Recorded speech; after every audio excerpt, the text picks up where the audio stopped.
سلام دوستان، امیدوارم که حالتون خوب باشه. امروز میخوام طرز تهیه 2 پیازه میگوی جنوبی رو به شما آموزش بدم.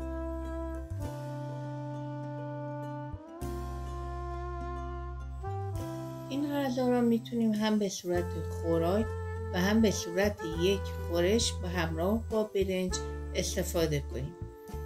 من امروز اینو همراه با برنج به شما آموزش میدم. این برنج رو به صورت کته من آماده کردم.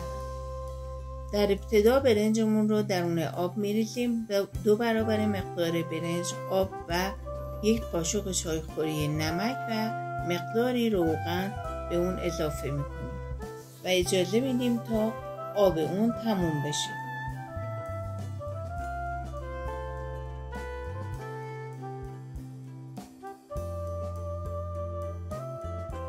برنج رو که دم کردیم حالا میریم سراغ میگوامون.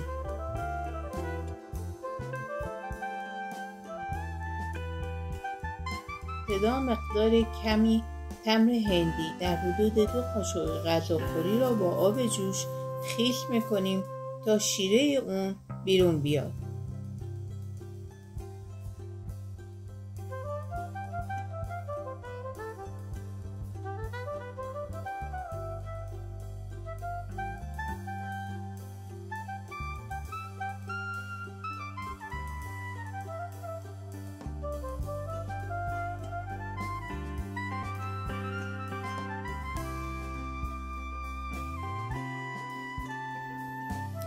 در حدود 500 گرم میگو رو من اینجا استفاده کردم.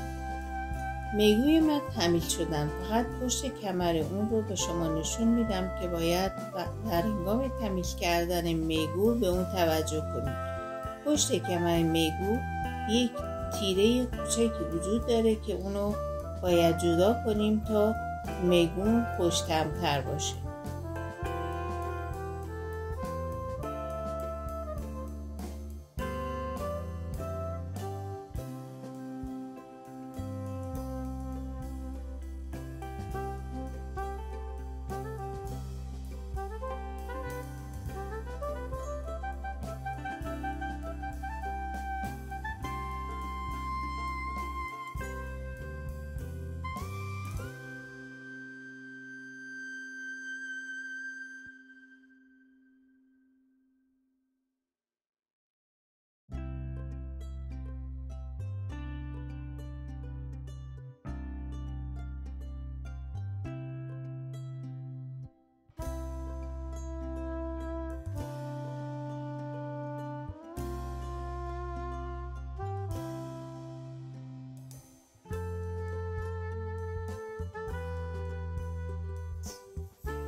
در اینجا در حدود 3 تا پیاز رو نگینی خرد کردم.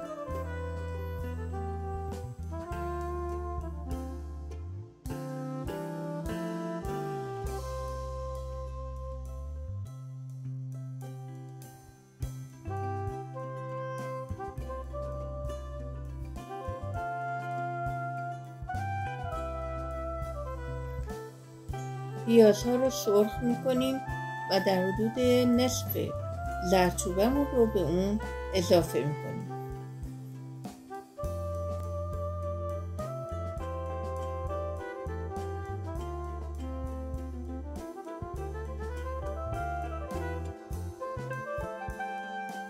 وقتی پیازها کمی تفت خورد و سبکتر شد، میگوها رو به اون اضافه میکنیم.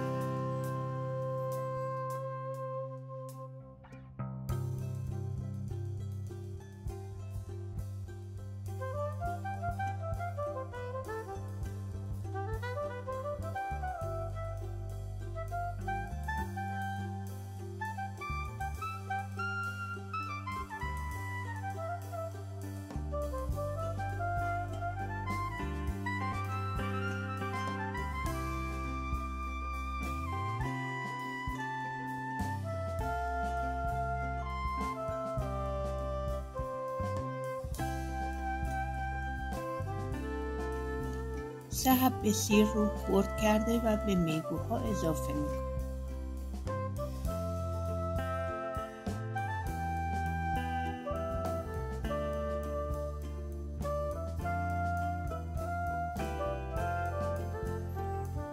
وقتی داریم میگوها رو تفته میدیم سعی کنید از شعله زیادتر استفاده کنید، چون که اگه شعله ملایم باشه و میگوها مدت زیادی تفت بخورن یه مقدار سفت میشن. برای جلوگیری از این کار با شعله زیادتر مدت کمتری اونو تفت میدیم و در اینجا نصف دیگر زردچوبمون رو هم به اون اضافه میکنیم. 3 حبه سیر رو هم له کرده و به اون اضافه میکنیم.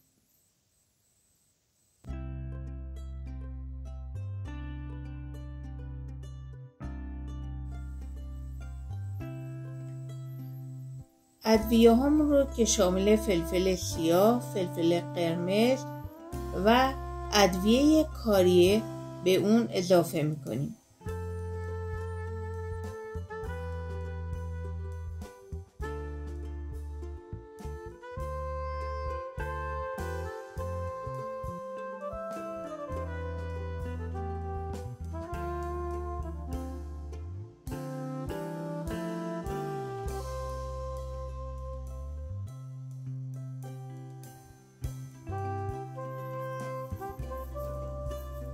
چند تا گوجه فرنگی رو هم نگینی خرد میکنیم.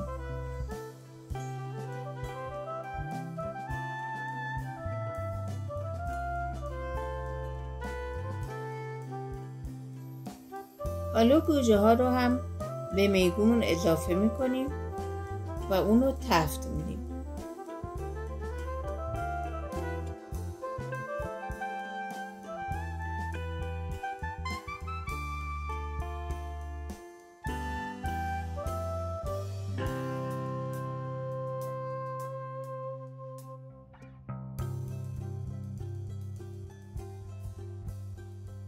حالا تمرمون رو که خیس خورده و عصاره اون بیرون اومده میاریم و در حدود 3 تا 4 قاشق شیره تمر رو به اون اضافه میکنیم.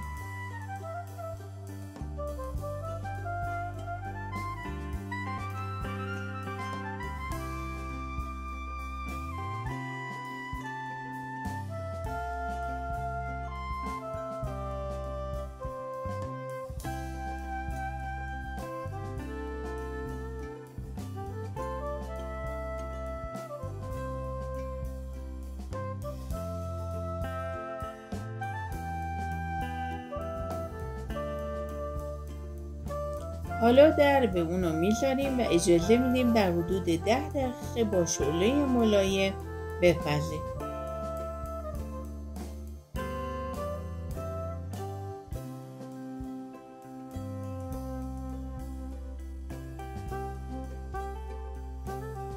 چند سیب زمینی را به دلخواه به صورت نگینی خرد کرده و اونو سرخ میکنیم.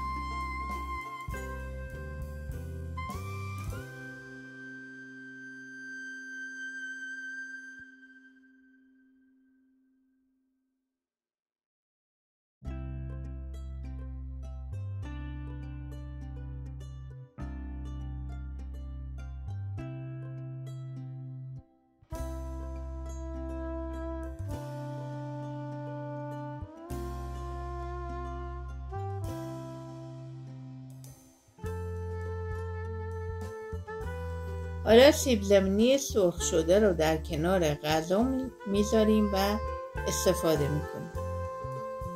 از اینکه این ویدیو رو با ما تماشا کردید از شما متشکرم. این غذا رو حتما درست کنید، مطمئنم از اون خوشتون میاد. لطف کنید لایک و سابسکرایب را هم فراموش نکنید، چون که به رشد کانال ما کمک میکنه.